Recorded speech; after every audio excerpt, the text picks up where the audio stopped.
You guys have questions and I have the answers. Starting with a bunch of emails and comments that I got about my most recent drone video, which whenever I do a drone video, whether it's one on fireworks or doing something stupid with my drone, I brace myself for the inevitable fallout, and it is always pretty strong.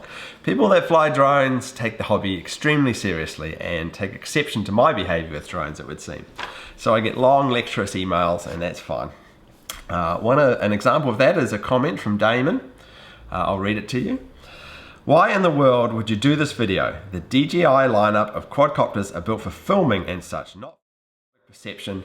The general public already lacks the proper education when it relates to quads and other RC craft and the hobby. I look forward to seeing more dumb ass uses you can figure out for your DJI photography quadcopter that doesn't include photos.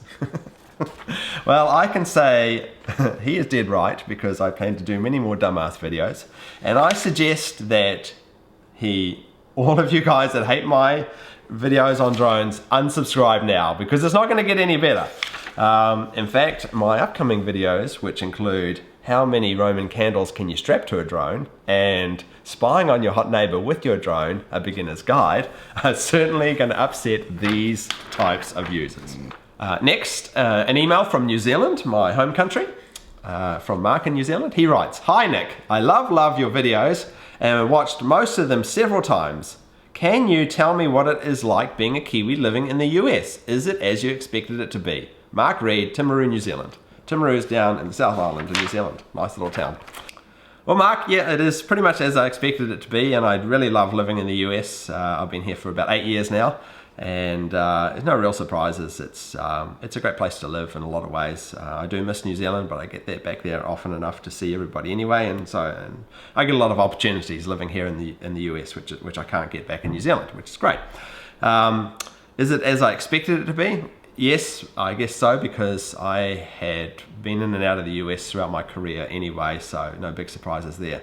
But what I will say is that growing up, when I was just a kid watching US television shows, I used to think to myself, my God, it must be a nightmare living in America. I mean, all those car chases all the time. You can't go anywhere, and cars just flip over at the drop of a hat. And they seem to hit fire hydrants, and the fire hydrants spray water everywhere. That just seems to be a bad design. Surely they'd put those underground. But most of all, I also thought, my God, Americans, what a nightmare. They're always falling in quicksand. Surely they'd just carry some rope with them or something. As it turns out, living here now, I've had no trouble with car chases on the highway. I have not hit one single fire hydrant.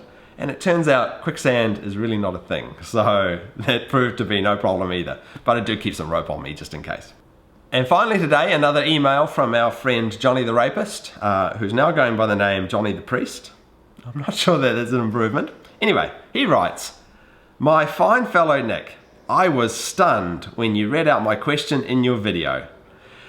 Thank you for the answer. I feel like a celebrity now. That said, I have a follow-up question which I think you as a Kiwi are uniquely qualified to answer.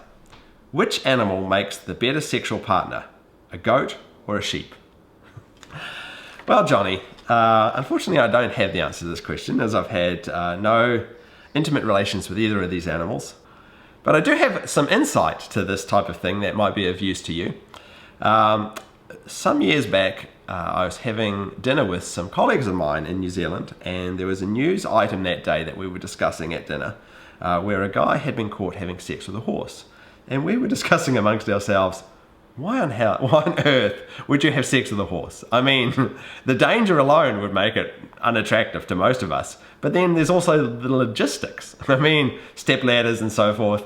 Surely there must be other animals that it's easier to have sex with if you're that way inclined. Anyway, while we were discussing this, a colleague of mine who had remained silent up to this point, and who shall remain nameless, but you know who you are, Mike, suddenly looked up from his main course and injected the following little tidbit into the conversation. He said, actually the internal body temperature of an equine is 6 degrees warmer than that of a human, so the resulting sensation is quite enjoyable. And then returned to eating his dinner. So there you have it, Johnny the Priest. A horse, or perhaps a donkey, for